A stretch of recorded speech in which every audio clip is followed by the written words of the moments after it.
Andy Root came into youth ministry just because he was so charismatic. Everybody wanted him to work with the kids at both his home church and then into Young Life. And you might not immediately have guessed this. He was also then a gang outreach worker in Los Angeles. Moved along with his passion for ministering to youth and went to Fuller Seminary for an education and got his MDiv, off to Princeton Seminary for a PhD, and now teaches at Luther Seminary, as you know. He has had a passion that you can see from his publications: The Promise of Despair, and The Children of Divorce, and Relationships Unfiltered, but more particularly in the theological turn in youth ministry. That youth ministry, of course, has these gifts and skills about gathering community and drawing community and being in relationship, but it actually has a larger purpose, and the larger purpose includes to love our young people in the name of Christ and to disciple. And he has been urging and arguing for a deeper theological understanding of why we do youth ministry, not just get the numbers up and keep them out of trouble. But we're going to hear much more about that today. It is really a great privilege for us to be kicking this program off with Dr. Andrew Root. Thanks.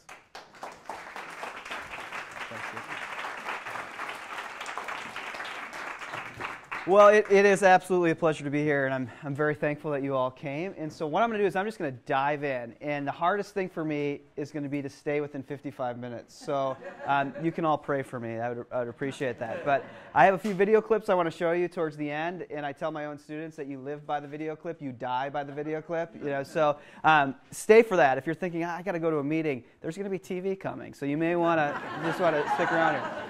So let me tell you how I got into thinking about this topic of relationships in youth ministry. What had happened is I, as Skip had mentioned, went to seminary in Southern California, which sounded like a great idea after growing up in Minneapolis. So I moved to Southern California, and what had happened at this Presbyterian church, one Wednesday night, before I had ever gotten there, but just one Wednesday night, literally 15 kids showed up on the church steps. Now, this is LA. That doesn't happen anywhere in the country, but it for sure doesn't happen in Los Angeles. And these kids just literally showed up on the church steps. Now, why they were there, they're not really sure. I mean, hopefully there was the work of the Spirit involved here, but there was also pizza coming out the windows. And truth be told, the stairs were perfect to skateboard on. So they had showed up to skateboard on these stairs. But the church, to its credit, saw this as serendipitous, saw this as an opportunity for ministry. So they looked around to hire somebody to bridge this classic youth ministry that was going on in the church basement and these kids from the neighborhood that had showed up on the church steps. Now, what you need to know about this congregation is if you've ever been to Glendale, California, the 134 freeway cuts right through it. And north of the 134 freeway are foothills and houses where people are in the film industry or the computer business who live there. Houses range, from $500,000 to $1.5 million. South of the 134 freeway is kind of the commerce of Glendale. We call it the Flats. There are a Starbucks on every other block, Jamba Juice everywhere. The Glendale Galleria is there, and then the church was located there. But the church had never kind of realized that the people who went to the church now drove in from the foothills. Well, these 15 kids that showed up, came from bungalows and apartments in the neighborhood. So you had these neighborhood kids and then this classic youth ministry. So the church decided they wanted to do ministry, so they threw money at the problem, and they hired me. Now, I got the job because I could speak this language, and the language I could speak was a language of relational ministry. I had just come out of staff for Young Life, and if you know anything about Young Life, this evangelical parachurch ministry, it's that relationships are central, that building relationships with young people are central to it, and they even call this incarnational, that we incarnate our lives into young people. And so I had done this, I could speak the language, I got the job. I started. It took me about 2 days to realize I had no idea what I was doing. Now, I was one of the best, most well-educated, best-looking youth workers I knew of. So I figured, I'll just jump in and do this thing. But the team that I was working with, we felt like absolute failures. I mean, we had been told that young people wanted a relationship with an adult. If you could just build this relationship, then you could use this relationship to do really significant things in their life, like get them to go to church, or get them to see the importance of Jesus in their life, or get them to act in a moral way. I mean, that you could be an agent of real change in their life if you could use the relationship to do that. And so we tried.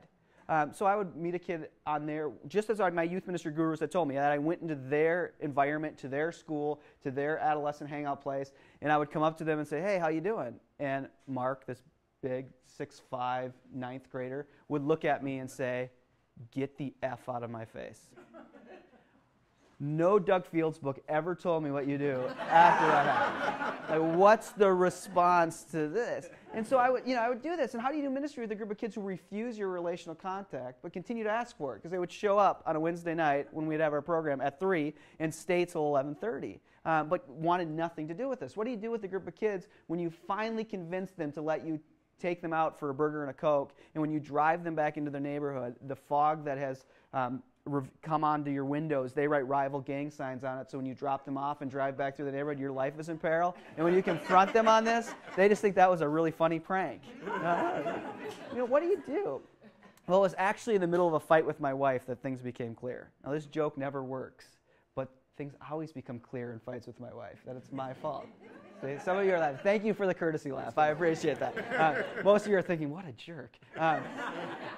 So my wife and I were newly married, and she was going through a crisis in her family of origin. Things were changing, and some pretty difficult things had happened. So we would spend late nights up talking about issues and frustrations and heartbreaks that had occurred. And as a new husband, I figured it was my job to fix every problem that she had.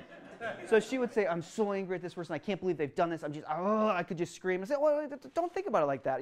I know that's his heart, but let's think about it like this. And, she'd give me a look. And then she would have another issue, and I'd try to fix this one. And I continued to try to fix her issues until finally she absolutely had enough of me.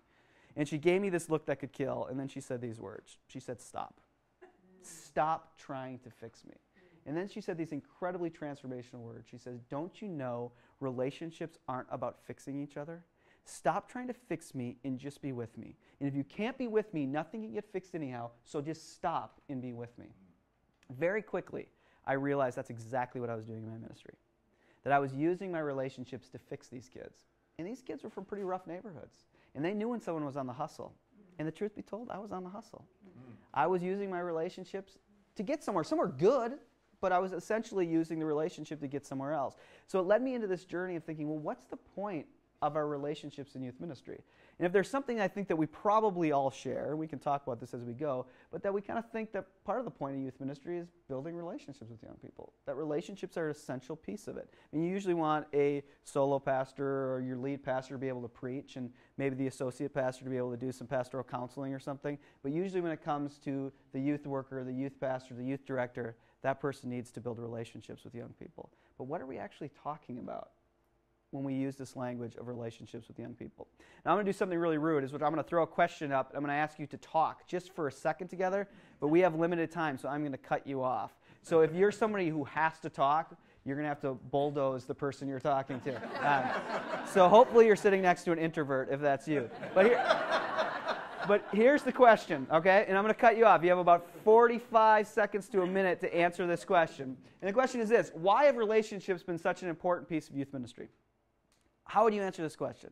If you're one of those people that has to deconstruct the question, you can deconstruct it. You're free to do that. But why have relationships been such an important piece of youth ministry? All right, turn to somebody who looks friendly next to you that you want to talk to. And this is the time, if you're a severe introvert, you leave.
All right, so I'm going to cut you off.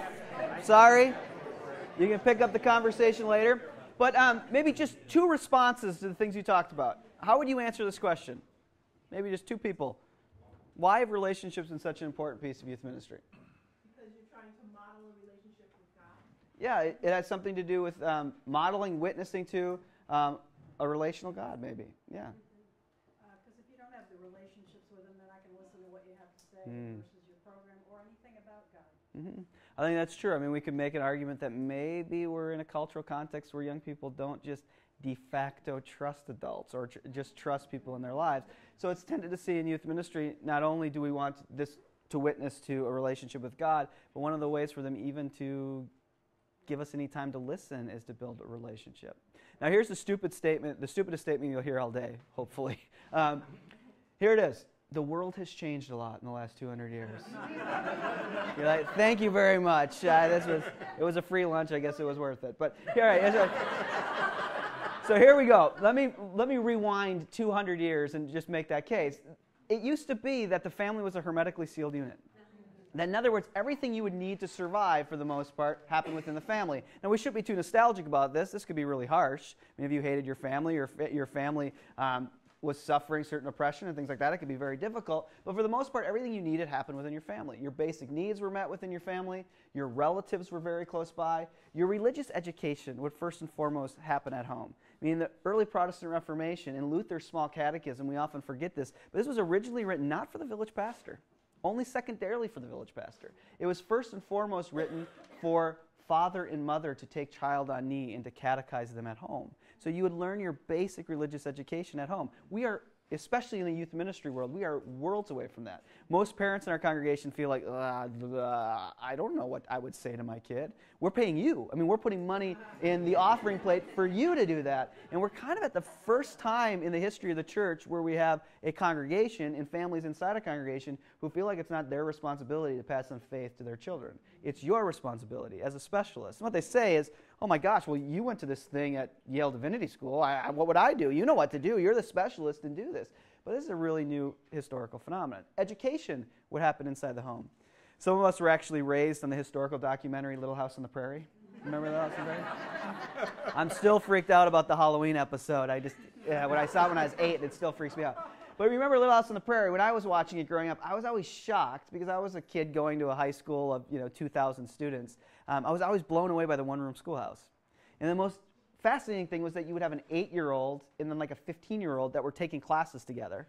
And then usually the 8-year-old could read at a level that the 15-year-old couldn't.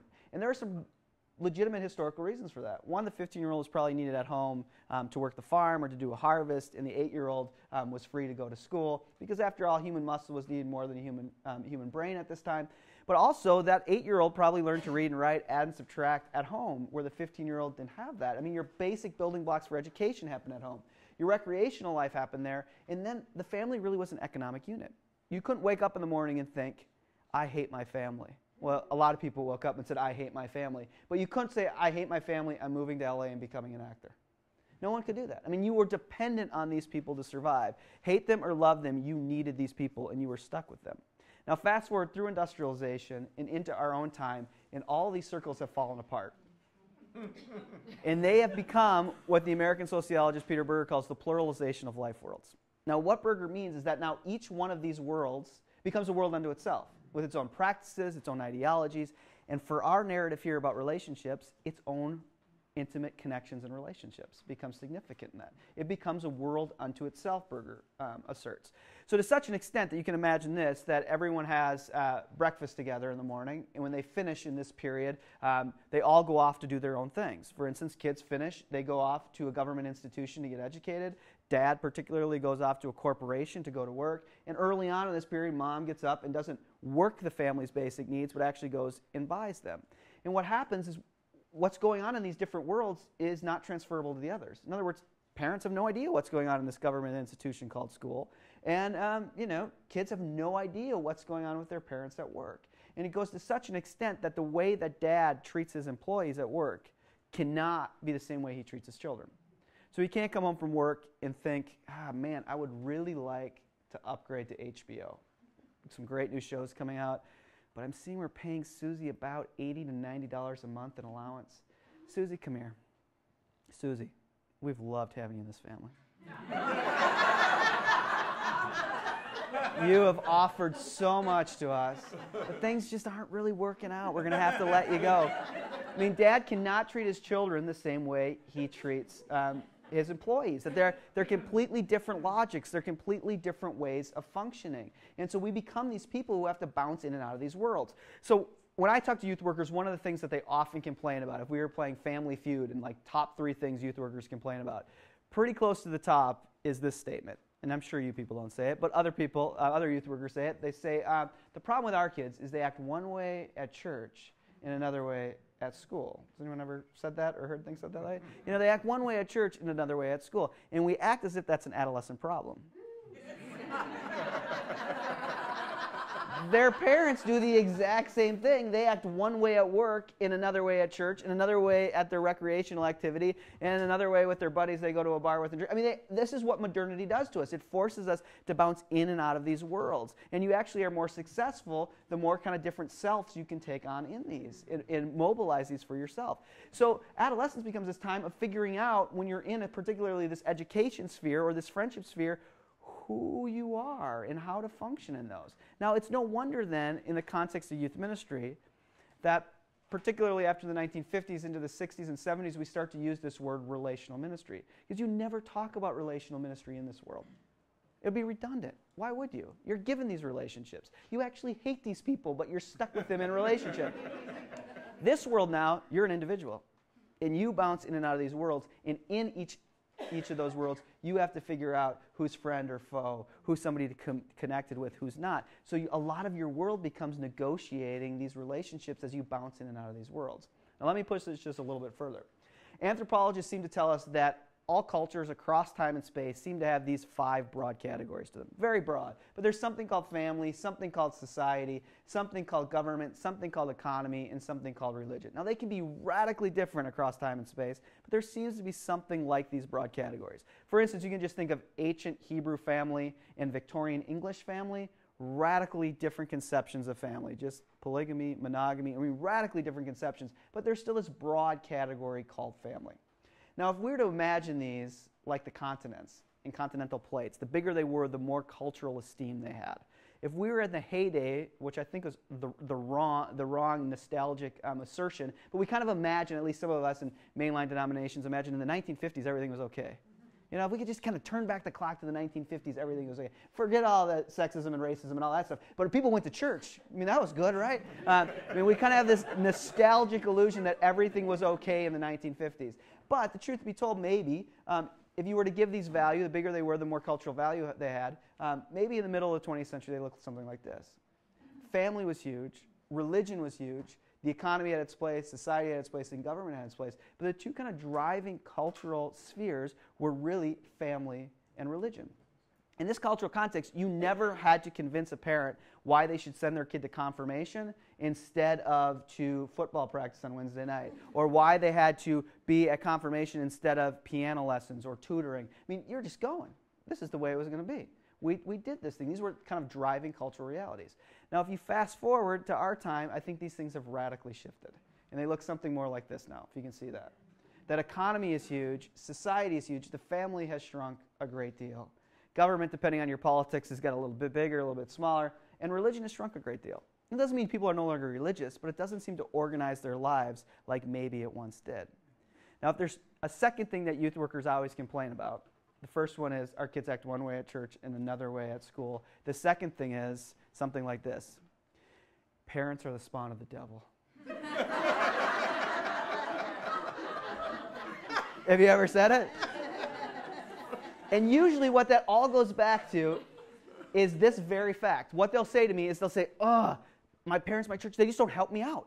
I mean, I'm working so hard, and they will send their kids to volleyball. They will send their kids to language camp. I get calls all the time that says, oh, my daughter can't come to confirmation for 6 months because she just got the lead in the play. Why don't parents help us out? Why don't parents get us to church? Why don't parents see a value in church when they send them all these other things? And what I try to reframe for these youth workers, you people already know that, but what I try to reframe for these youth workers is that actually, I don't think they're the spawn of the devil. I think they choose to send their kids to piano. They choose to send their kids to SAT prep instead of church because, this is going to be shocking, because they love them.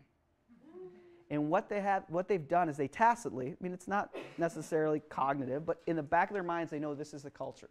And as hard as it is for us church people to come to grips with, and maybe we should really grieve this, learning a second language, knowing how to play a musical instrument, being on an AAU traveling basketball team holds way more cultural esteem than being confirmed or being a youth group member. It doesn't hold any cultural esteem. In this world, it maybe did more, so you didn't have to convince parents. But here, well, why? Because if your kid can be on an AAU basketball team or your kid knows a second language, she can put that on her college transcript. And if she gets put that on her college transcript, she'll get into a good school. And if she gets into a good school, she'll have societal esteem. And she'll get a good education, and then she'll be able to go get a good job and compete in a very competitive economy. So I think they make these decisions because they actually love their kids.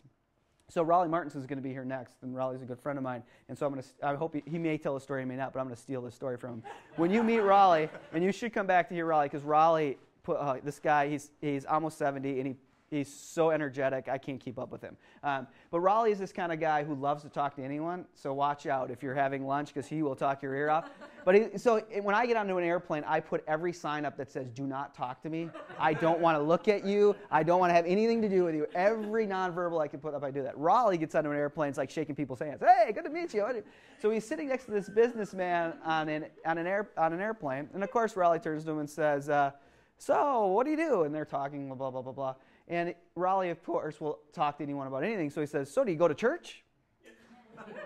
He's a theological educator, so he thinks this is a relevant question. You know? So the guy gives him this look, and he says, you know, it's funny. It's funny that you would ask me that question. He says, just last week we had a family meeting. And I have 3 kids, all ranging from, high school down into junior high age. This is what this businessman is saying. And he says, we just realized we were way too busy. Like our family, we were just incredibly busy. So we decided that we were going to have a family meeting, and we put everything that we were doing, cheerleading, tutoring, everything we were doing, we put it on a whiteboard. And he said, we decided as a family we were cutting 40%, just cutting it out. So we went through this process, and he says, the funny thing is, church got cut. We decided for this year we're just not going to church. Couldn't cut tutoring, couldn't cut violin, couldn't cut drama, but cut church. Well, I mean, what they're reading, you can just say this guy's a bad guy. This guy's, he's given up everything. Well, what he's read is this. And as hard as it is for us to face, this is more the cultural reality. Now, why this really matters for our narrative about relationships in youth ministry is because, again, when this is the operative cultural reality, guess what you get? When religion and family are the fundamental kind of driving cultural realities, you get relationship, whether you like it or you hate it. Actually, in the language of the early 20th century, late 19th century social theorist Ferdinand Tönnies, where he wrote this book, Gemeinschaft, Gesellschaft, which just let that go over. I know when you say a German word after lunch, people get really tired. Anyhow, but what he basically said, the way this functions is this functions in a situation where you are actually asked to subordinate your own individual will to the good of the group. In this cultural context, it actually works the exact opposite. Economy and society only work if your individual pursuits are more important than everyone's else. This is built on competition. This is built on you becoming the best. And just think about how that changes parenting style. Parents here, I don't care what you want to do. You're going to do this. This is what this family does. Here, as a parent, and I think of this with my children who are only 4 and 7, my job as a parent is help them to become an individuated person who is strong enough to grab their life for themselves. My job isn't to get them to assimilate to some kind of relational community. My job is to help them become individuals who are strong, who can be all they can be. And we'll talk about this a little bit with students this afternoon. But this changes because now where you would never talk about relational ministry here. Why would you? It'd be redundant. You're given relationships.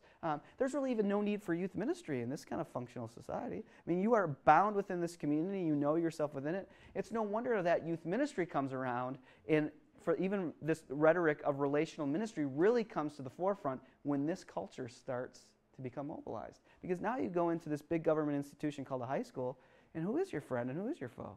Who do you date and who don't you? I mean, this was really set terms for good or for ill by your tradition, by your community. They told you who you would marry. They told you who your friend or who your foe is. Now, you're an individual. It's up to you to figure this out. So it's no wonder that youth workers, who I think had their ear to the ground, really recognized that kids were becoming obsessed with relationship. because they were trying to negotiate it. Walking into a big government institution filled with other kids, they're trying to figure out who is my friend and who isn't. Who should I hang out with and who shouldn't I?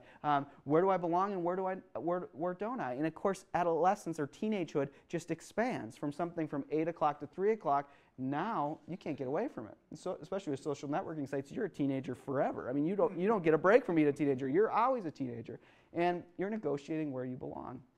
So it's no wonder that we start talking about the importance of relationships during this time. Now let me push us a little bit here to talk about this in the sense of, well, what do we mean by relationship? I mean, this was kind of my own experience in my own ministry in Southern California. What are we really talking about when we're talking about a relationship? It's interesting that culturally we use this word relationship for a lot of different things. Like, for instance, I would say I have a relationship with Apple. I love Apple. I love their products. I love their phones. I love their computers. I actually rank things important in my life: my children, my computer, my wife. I mean, these are the most important things in my life. I'm kidding. I am kidding, sort of. But I have a relationship with him. I love going to the Apple store. I love being with him. But we use that word relationship, but it's kind of a qualitative distinction between the relationship someone has with a product and the relationship a mother has with her newborn child. I mean, we use the word relationship for both, but there's an inner reality that's different. So what do we mean when we're talking about relationships with young people? I often think that the way we've talked about relationships and had our relationship focus in youth ministry is we've tended to talk about relationships as for personal influence. In other words, the point of the relationship is to be the best tool for doing youth ministry. The point of the relationship is to use it to get somewhere else. That the point of the relationship is that I become your friend so I can get you to go to church. Or I become your friend so you see the importance of church membership and you stay in church after confirmation. Or I become your friend so that you don't do immoral things. That the point of the relationship is to serve as the best tool to get somewhere else. So it tends to mean that there is a means to an end. But again, the point of ministry isn't the relationship itself. The point of ministry is to use the relationship to get to some other objective, some other goal. And as a youth worker, your job isn't really building relationships with young people necessarily. Your job really is to build the youth group. Or your job really is to get kids converted or confirmed. That's really your job. And the relationship serves as the best tool to get that done. It then means that there is a third thing involved. That it's not just you and the young person or the adult and the young person that really matters, but there's a third thing involved here. And again, what you're really loyal to isn't necessarily the young person, but growth of the youth group or membership. That's what you're actually really loyal to. I've been very impacted by the theology teacher Bonhoeffer. And interesting thing in his book, Sanctorum Communo, which was his first book, he actually says this really profound line where he says, "There is only I in you. There is no third thing." Jesus Christ meets us in the encounter between the I in you. In the mystery of our shared relationship, God becomes present. There is no third thing. There is no third thing we're trying to wield loyalty and use the relationship as leverage to get somewhere else. One of the major problems with practicing relational ministry as influence is what fundamentally then matters and what your job becomes is getting kids to decide things. Getting them to decide to come to church, getting them to decide to go to camp, getting them to decide to go on the mission trip. That your job is to get them to decide things, to get them to decide that Jesus is important. That your job really is to get them to decide things. I mean, it is really to do in some ways, maybe this is a little bit of a crass example, but it's to do an inception on them, a la the movie Inception, the Christopher Nolan movie. Your job is to use the relationship to implant new ideas to get them to decide in a certain way. Now, this is the second time that I flew into the Hartford airport. The first time I was invited to go to a conference. It was in Hartford, and there was this big ballroom filled with people, and it was a really unique conference because it was a Lilly-funded project that just was going to release its findings. And if you know anything about Lilly and have been in mainline congregations and schools, you know that Lilly has funded a lot of research on the church in general, but on young people particularly. And I've had the privilege of being part of these, so I often tell people, and you know who Lilly is, they make depression medicine and things like that. I tell people I've taken a lot of drug money in my day. So I was at one of these, and it was really unique because they had academics in the room, they had publishers in the room, but they had paid youth people in the room, but they also had spent money to fly in volunteers who were very committed to their churches. And so they were releasing these findings. It'd be, they would release a finding, it would come up on a PowerPoint slide, the researchers would talk about how they came to this conclusion, and then there would be an open mic, and people from the conference could stand up and talk about this. So number 4, something comes up that says relationships are important. So the researchers talk about it, and it's open mic time. And this young man gets up. He's probably in his late 20s, early 30s. He's a volunteer in his youth ministry. And he says, I get this. I get that relationships are really important. But he says, you know what? Relationships can also be really hurtful. And he told the story. He said, when I was in high school, my parents were going through an awful divorce. Like awful, awful divorce, yelling and screaming, fighting, lawyers calling. He said it was pure chaos at my house. So I was this weird kid, very cerebral. I loved to read. I was just a weird kind of high school kid. And so I was at a coffee shop one day, and I found this book on Buddhist meditation. And it was appealing to me because all the chaos going on in my family. So I took it home and I started to read it. So my youth pastor was so significant to me. He found out through a friend that I was reading this, so he took me out for coffee, and he said, I know things are hard, but I heard you reading this Buddhist book. Why are you doing that? So, I'm doing it because of things going on at home. He says, well, don't do that. He said, it's a false religion, and you don't need to read that stuff. Just don't do it. And so he went home. He said, he listened to his youth pastor. He really trusted his youth pastor. Went home, and the chaos began again. So he picked up the book and read it some more. Youth pastor found out, and this time confronted him again, now more forcefully. And he said, listen, it's my job as your youth pastor to make sure you're deciding for your faith. Now, you need to decide for your faith. And so he said he listened to him, went home, read it again. Youth pastor found out, never called him again. And of course, what happens with this youth pastor, we can all critique his theology here, but what ultimately happened is in the pastoral practice, what this youth pastor saw is that it was his job to get kids to decide. And if the point is personal influence, then we have to face it. Kids that are hard to influence, cut them loose and find someone that's easier. Kids who are stubborn or who have certain forms of suffering, who can't be easily influenced or have deep doubts and deep fears, at the end of the day, your objective is to build the youth group, or your objective is to get kids to know certain things so that they can be good Christian kids and you can feel good about your ministry, so cut them loose. We're being a little crass here, but it plays, I think, under the surface of this very idea that the point of the relationship is to use it to influence kids towards some end. So like I told you, I have two kids, a 4-year-old and a 7-year-old. And I don't know what we did to these kids, but we passed on a terrible genetic disease to them, which is that they didn't sleep until they're like 18 to 20 months. See, I can always tell people who have lived through it because your compassion just spills from your eyes. And then I can tell you jerks who haven't had kids yet because you're like, so? Who cares? Let me tell you, if it happens to you, may God have mercy on your soul because it sucks. When you're up every hour and a half with a kid who's crying or getting up. So this is an internet age. So the great thing about the internet age is you can find information on anything, the downside is a lot of it is terrible, but you can find all this information. So we were just desperate people. So we were Googling, can't get my kids to sleep, and we were coming up with all this stuff, and then we were Googling, I'm going to kill my child, please help me get this kid to sleep. But we stumbled across this one, and we were desperate now. So we stumbled across this one that came from a very conservative perspective. But hey, beggars can't be choosers here. We were ready for any hint to get our kids to sleep. And this perspective said that the way that you get your kid to sleep, the way you get your kid to actually learn to sleep, is that the minute you take your child home from the hospital, the minute you take your newborn baby home and you set her in her crib and you walk away and she cries, you never go to her. Absolutely not. After all, this perspective said, your child is sinful. And if you give in when she cries, you give in to her sinful will. But if you go only on your schedule, you will bend her will towards obedience, even at 1 and 2 days old. Now, we were desperate people, but not quite that desperate. But what's interesting is that this perspective had a theological assertion. It based brokenness and sinfulness fundamentally only in the will.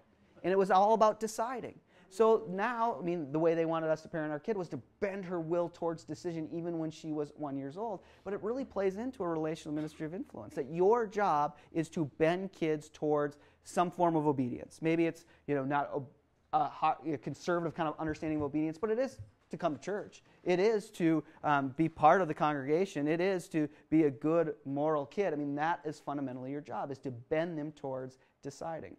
So we did a terrible parenting mistake when Maisie was about 9 months old. Owen was about 2.5, which I think is illegal in like 10 states, which is having the baby monitor switch to the wrong channel. So you think it's broadcasting something, but it's not broadcasting anything. So about 2 hours into this nap, and we had put her to sleep on the middle of our bed, which you do with infants, and it was like 2 hours. Thinking, my gosh, this is an incredibly long nap. So I walked by the stairs, and I heard her screaming. And now I'm convinced, like she's just months old. We can break her. We have to do something about this. And I'm already starting to calculate all the money I'm going to have to spend in counseling and things because I, left her crying on our bed. So I yelled at my wife, Cara. I said, Cara, Macy's awake. We got to go. And so we just totally forgot about the 2.5-year-old. He could go play in the street. The other one is in danger here. We got to do something about this. So we ran upstairs and we found her on our bed, and she was screaming. I mean, she was doing one of those infant cries where her face was all red and nothing comes out for like 4 or 5 seconds. It wasn't, hey, I'm awake crying. It was, where are you, bleepity bleep people? When I get you, I'm going to kill you. How can I trust the universe if I can't trust you to come? All of this stuff. So we're just panicked as parents, of a newborn. So we pick her up and we're trying to soothe her. Maisie, it's okay, it's okay, it's okay. Mommy and Daddy are right here. Well, as we were coming up the stairs, the 2.5-year-old followed us, climbing up the stairs. And as we're holding her over our bed, he climbs up on the bed. And as we're soothing her, Maisie, it's okay, don't cry, please don't cry, it's okay. He starts touching her head gently and kissing it in this really sweet way. And then he says, don't cry, baby Maisie. It's okay, baby Maisie. You just have HOTUS. Now he has our attention. And we look at him and say, Owen, what is HOTUS? And he looks at us matter-of-factly, like, how can't you idiots know this, And he says, oh, HOTUS is when you're all alone and crying and there's no one there to be with you. And we said, yeah, I think I've had HOTUS before. I think I know what that is.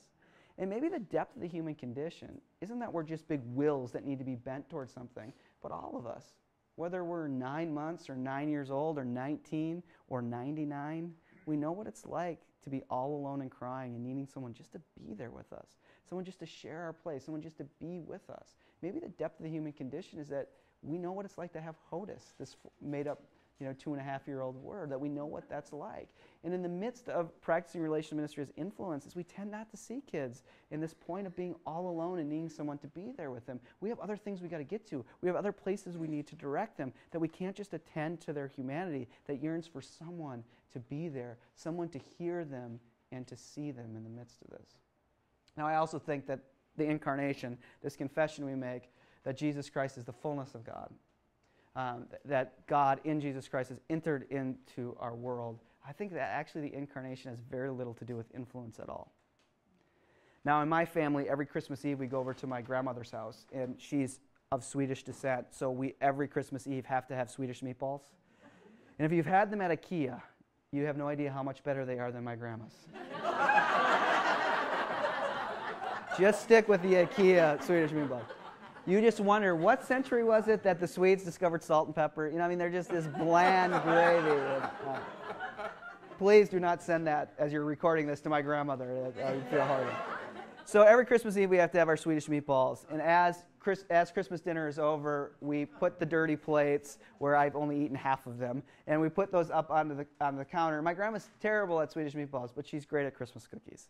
So as the plates go up, the coffee starts brewing, the Christmas cookies come out, and people grab cookies and coffee and transition into her living room, into her couches and sofas. And as we do that, my grandma always disappears. And she goes into a back room, and she comes back with a cutout piece of newspaper, a story that she had cut out a number of years back. And you've all heard this story. It's the Paul Harvey story about the birds. So my grandma sits down and has to read us this story.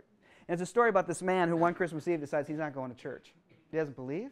He's not doing it. And after all, in his part of the country, it is a cold, bitter cold winter night, Christmas Eve night, and he's not going to church.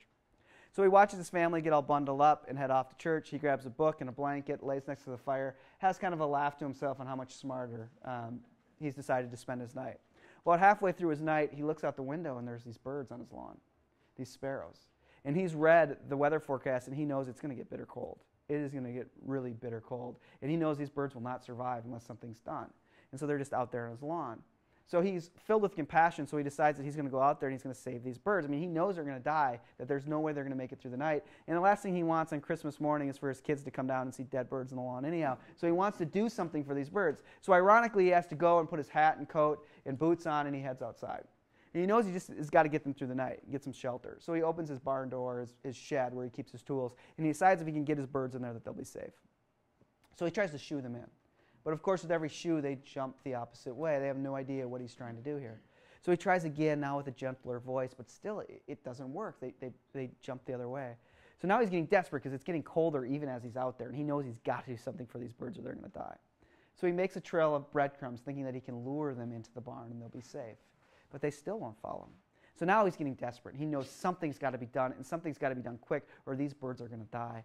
So he tries one more time in desperation and pleading with these birds to please get into the barn, to please get in the barn, and it doesn't work. So now he's thinking to himself, what can I do? What should I do? And then he thinks, if only I could become a bird, they wouldn't be afraid of my voice, and I could lead them into the barn, and they'd be safe. And just as he says that, the church bells ring. He falls on his knees, and for the first time, he understands the meaning of Christmas. And my grandma wipes away one tear, folds her paper, takes her cookie, takes a bite, sips her coffee, and leans back onto her sofa in utter Christmas delight. I sit in the corner, and I promise you I'm not cruel enough to say it, but I always think it. Grandma, it's a beautiful story. You can see why you like it so much. But it's not really the incarnation. The confession of the church is not that we need a God who becomes human enough to get us in the barn, to influence us in one direction. The confession of the church is we need a God who becomes so human that this God bears the dark, cold night with us all the way to hell and back. That this God is with us in the midst of the utter cold night. The problem with practicing relational ministry as influence is you only have to be human enough with young people to get them to do what you want them to do. We probably all remember this from our seminary days or maybe your undergraduate days, but you remember as Christianity moved into the Hellenistic Greek world, it came into a certain problem, which was that all the Greeks had gone to the same undergraduate education. And they were very clever people, but they had one perspective that they really held on to, which was that matter, particularly the human body, was bad and that spirit was good. This is why you remember when Socrates is told, you have to die for corrupting the youth of Athens, and he has to take his poison. It's not the worst day for Socrates. You know, it's like, yeah, could have been better, but I get to escape the world of the matter in the tomb of my body and enter into the spirit world. So you can imagine as Christianity goes into this Hellenistic Greek world, their minds almost blew up with this assertion that God, the early church was asserting that the fullness of God had come and taken on matter. And not just matter, but the human body. I mean, that's just disgusting. I mean, how could that be? Well, of course, the Greeks were really clever people, so they worked their way around it. And they said, well, maybe it isn't that God actually took on flesh in Jesus Christ. Maybe it's that God appeared to. In other words, Jesus became just a really great hologram, you know? Like Obi-Wan Kenobi in Star Wars or something. And the early church wrestled with this and wrestled with this and wrestled with this and finally ruled it out as a heresy. It was called the heresy of Docetism. And they asserted that we need a God in Jesus Christ who doesn't just appear to become human, but that becomes fully human. The problem with practicing relational ministry as influence, using our relationships just to influence young people, is there's more than just a little Docetism in our practice of ministry. You only have to be human enough. You only have to be with and for young people enough to get them to do what you want to do. Final point is that the Trinity, this creedal confession we make, that in God's self is this relationship of Father, Son, and Holy Spirit. I mean, it would be absurd for us to imagine that in the inner life of God's self, there's a relationship of influence going on. So if there's like a game of Survivor going on, the Son and the Father are teamed up in an alliance to get the Spirit to do something, I mean, that would be just absurd. We don't assume that. We assume that the relationship that exists within God's self is something more beautiful, something more self-giving. Now, as we go today, those of you who are with us the rest of the day, you're going to, well, I just have to confess this to you. I watch way too much TV, and I watch really bad reality TV. I always say it's just for research purposes, but it's really not. But I'll just keep telling you it's for research purposes. But I want to show you a clip from a reality show, and this just shows you how much you need to pray for me. It is a reality show that only ran 3 times before it was canceled, and I watched all 3. Now, you don't need to know any of this. I just think this is really funny. Maybe some of you saw this. This show is called God or the Girl. Did anyone see this show? What it's about, and again, you don't need to know any of this. I just think this is really funny.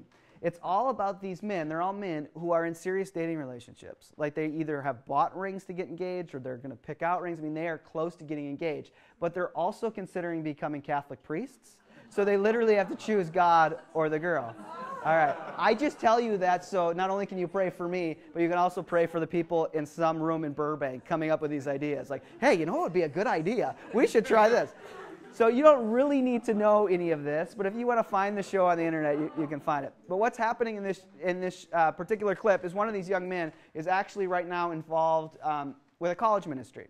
And the college ministry is getting ready to invite young people back onto campus. They're coming back for a new semester, and they're having their leadership meeting to decide how they're going to do ministry this semester with these young people. And what I want you to do is listen for a relational ministry of influence, and particularly listen to the woman who's in charge, who has reddish blonde hair. And again, see if you hear a relational ministry of influence here. On the outside, things look great. I had bought a house, I had this girlfriend, was making a lot of money, I got to travel a lot.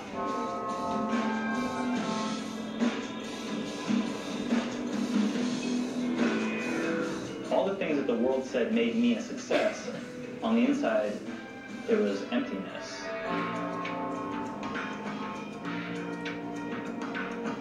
And a lot of people say yes and they start coming. If we could take the first 2, even 3 weeks on campus and just win them. All of the women who are rushing the Greek houses are moving in this weekend because recruitment is all next week. Put on your most cheerful face. This is the first interaction that we're going to have with new students. Right before I took this job as a missionary was the first time when I actually decided, you know what, God, I'm going to give you a shot. I'm going to give you a chance because nothing else has been working in my life. When I hear about the lifestyle that he was living and the opportunities that he had and the paycheck that he was receiving every month, I'm so impressed that he was able to turn his back on that. Play sports with them, have ice cream, hang out in the dorm, go to lunch together in the cafeteria, and just win them over. Then, I've won their heart. And even if they're not that interested in Bible study, they're probably going to come at least once just out of loyalty to me as their friend. As far as my sermon process goes, seminary is definitely winning. I look at my work as a missionary and I realize that there's still a point where I could go back to the secular world, I could go back to something else, and I can't devote all of my time in the way that I see priests do. I mean, that's their life, and so it just gets me more excited. All right, so what did you hear?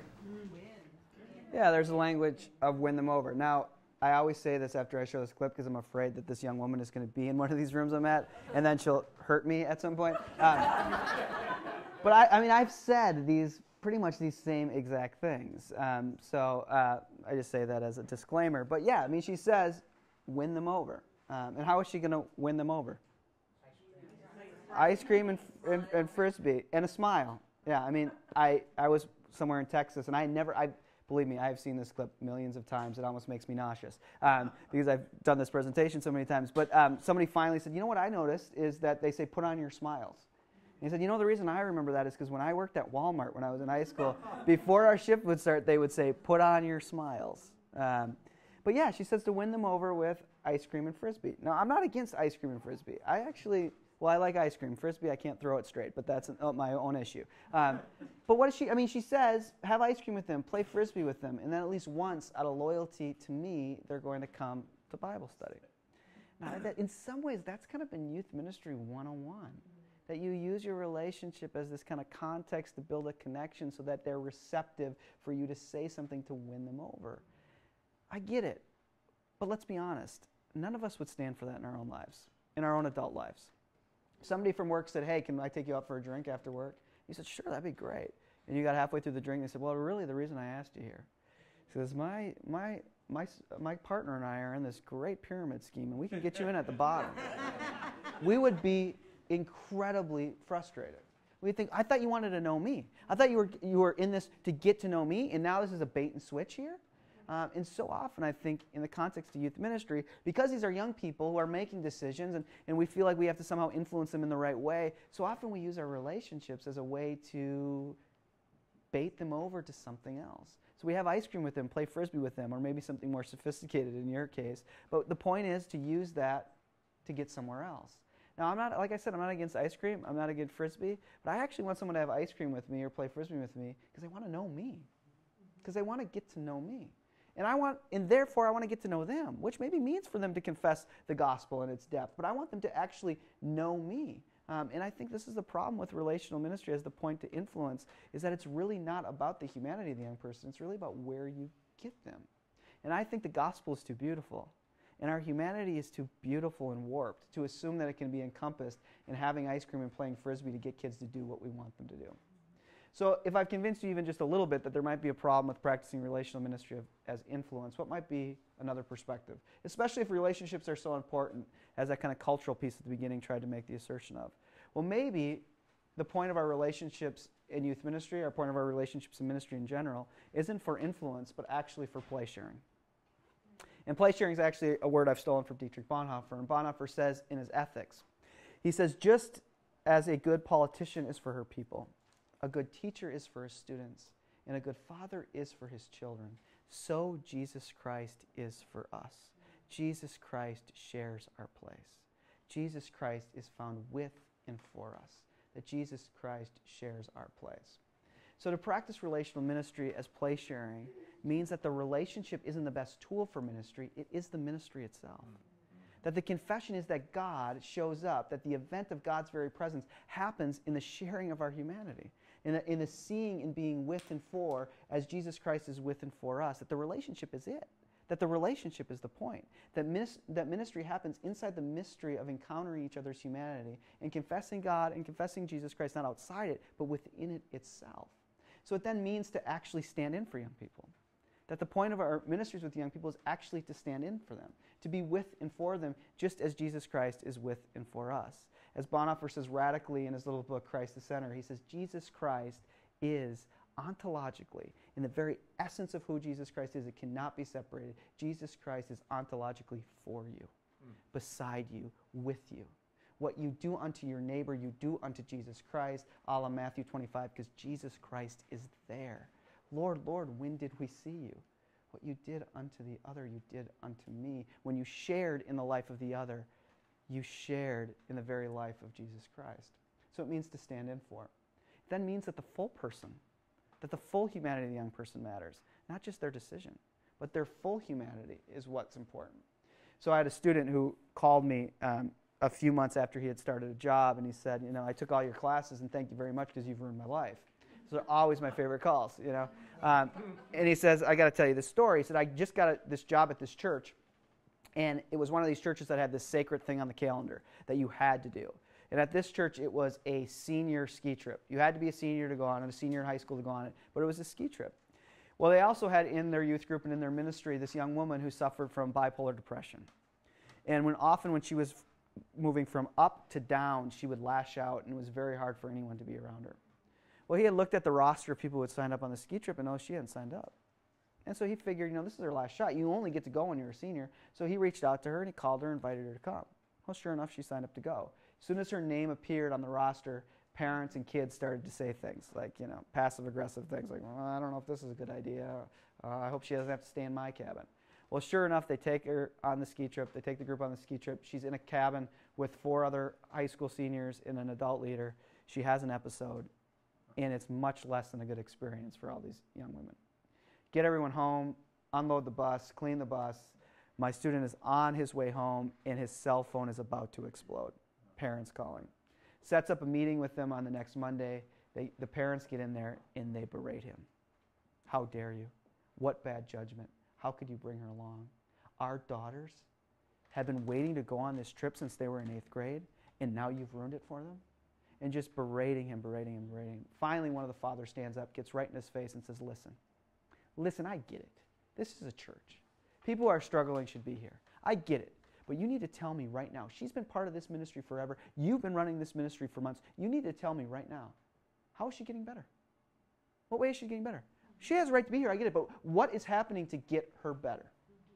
Now, the truth is, if practicing relational ministry as influence, that is your job. Get her better. That's your job. I don't know how you do that. You talk to most clinical psychologists, they'll tell you, I don't know how you do that. Medication can help, but I don't know how you do it. But maybe the point of ministry isn't to get her better, to get her over it, but to actually join her in it. That the confession of Jesus Christ, that the fullness of our ministry is to communicate to her that even when it gets its darkest, she's not alone. Even when she feels alone, that we are with and for her, and that we confess and witness in our presence that Jesus Christ is with her and for her in the darkest of situations. That the point of ministry is to be with in the confession of Jesus Christ. It then means that to practice relational ministry as play sharing means to actually suffer with. to actually suffer with young people, to suffer their questions, to suffer their experience. The problem with practicing relational ministry is influence. They can't suffer. If you've ever had an experience of suffering, which I would imagine all of us in this room have had one, you know that there is one truth to suffering, which is that it demands attention to the experience. No one likes to hear, it'll be better, or God's using this for the best. We demand that people just tend to our experience now. And the problem with influence is you have other fish to fry. You have other things to get done. You can't just attend to the humanity of the young person before us. But I think there's something central in the gospel of joining in suffering. At least in a Pauline element, that we join in shared suffering becomes the witness to something new, to God taking what's dead and bringing life out of it. That we share in suffering as a way to bring forth the new humanity, the new creation. That something is bound when we share in each other's suffering in a deep way. Fourth point is it's ethical. And by ethical, I mean it shares in young people's deepest doubts and deepest fears. And maybe even shares them as the very curriculum of doing youth ministry. So my son, it's my job in my house to put my son Owen to sleep, which Owen always has his deepest questions right at bedtime, and I can never tell if they're really questions or they're just ploys to stay up later. And he's this really great little existential philosopher and theologian who asks these really deep questions. And so one night I was putting him to bed, and he asked me this incredibly deep question. You have to remember, once Owen gets to bed, I can do important things with my life, which means watch hours and hours of terrible television. And so I'm putting Owen to bed this night, and he turns and he looks at me, and his brow is kind of wrinkled, and he's in deep contemplation, and he looks at me and he says, "Daddy, I have a question." I said, "All right, let's go. Get to it." Real Housewives of Orange County are on right now. Let's go, kid. And he looks at me and says, "Daddy, will death ever fall in love? Will death ever fall in love?" Now, you have to understand where this comes from. That I had decided at some point that I didn't want to raise this kid around easy moral categories, or as, are you a good boy or are you a bad boy? It seemed too simplistic. Like when you're mean, you're bad. It didn't seem to work. And after all, the biblical narrative seems a little bit more complicated than that. For instance, we hear in the story of Jericho that the spies go into Jericho. The woman hides them in the apartment, gets a knock on the door and says, "Have you seen any spies?" And she just flat out lies to him. "Spies? What are spies? Can you explain this to me?" "Shh, be quiet." She just flat out lies to them, and then we're told she has done the will of the Lord. So there's something a little bit more complicated in the biblical text, and maybe it rests on more of an ethic of, do you serve life or do you serve death? Do you serve the God of life or do you serve death? So I decided that I was going to raise my son along these ethical lines. So when he was mean to his mommy or to his sister, I would say, "Owen, in this house we serve life and not death." Or, "Owen, we don't do that. In this house it is about life and not death." All right, I get it. It was a bit much for a 1.5-year-old, But he actually got it. One day we were on a walk, and he tripped over the raised sidewalk and fell and kind of skinned his knee. And we ran up to him and said, Owen, are you all right?" And he lifted up his pant leg, and it was a little red and bloody. He said, "Yeah, I'm fine, but death made me bleed." So he got this. So I'm putting him to bed, and he turns to me and he says, "Daddy, will death ever fall in love?" Not one of my best parenting moments ever, because I turned to him, tucked him in again, and said, "Yes, Owen. Someday death will fall in love. And when it falls in love, it'll destroy death, and death will be no more. Now, good night, go to sleep, and don't you dare call me again." And I left the room. Not one of my best parenting moments. But an incredibly profound question. Maybe the question the whole universe rests on, which is, what's stronger, life or death? I feel so much possibility inside me, and yet find myself bumping up against nothingness. What wins? What is my lifetime, and why do I live it anyhow? I mean, the great, unbelievable pleasure and blessing of you doing what you do is you actually get to wrestle with young people around these questions. Now, I get it. My kid's brilliant. I know that. But my guess is if my 4-year-old asks those questions, then surely a 14-year-old does. Surely a 19-year-old does. Maybe a 35-year-old used to until they've been socialized out of asking those questions. But this is the great blessing that these young people are to the church, is that they ask these questions. Will death ever fall in love? And the rest of us get so caught up into, how are we going to pay the mortgage? What's going to happen if the boiler breaks? What's going to happen if it snows? Who's going to shovel it? We get so involved in governing this institution that we need young people in our churches, not because they're the church of tomorrow. That's kind of, not to be crass, but that's kind of shitty. We don't need them because they're the church of tomorrow. We need them because we need their theological voice now. Because they say, will death ever fall in love? What is a lifetime and why do we live it? What you get to do, I know we don't get paid very well. I know we're always overlooked. But what incredible privilege that you get to just wrestle with these questions with young people. And to wrestle sometimes with questions that have no answer. But is the very mystery of God's act, what is stronger, life or death? Is there a possibility? Is God moving in the midst of my nothingness to bring something new? We get to wrestle with them. What an incredible, incredible privilege. Final 2 points. The incarnation, I think, is the fullest picture we have of a God who shares our place. Through death, all the way to hell and back, that God shares our place. Through our darkest night. And that the Trinity, I think, is this beautiful picture of self-giving love within the Father, Son, and Holy Spirit. Let me pray for us.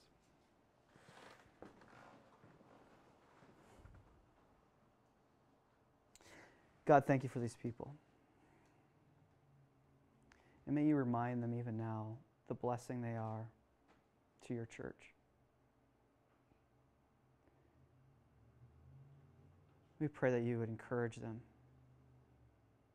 and fill them so that they might continue in this so important ministry. We thank you for your call and pray that we might be brave to be with young people, trusting that when we are, that you will move, God. So bless us and bless these people. Amen. Thanks, you guys.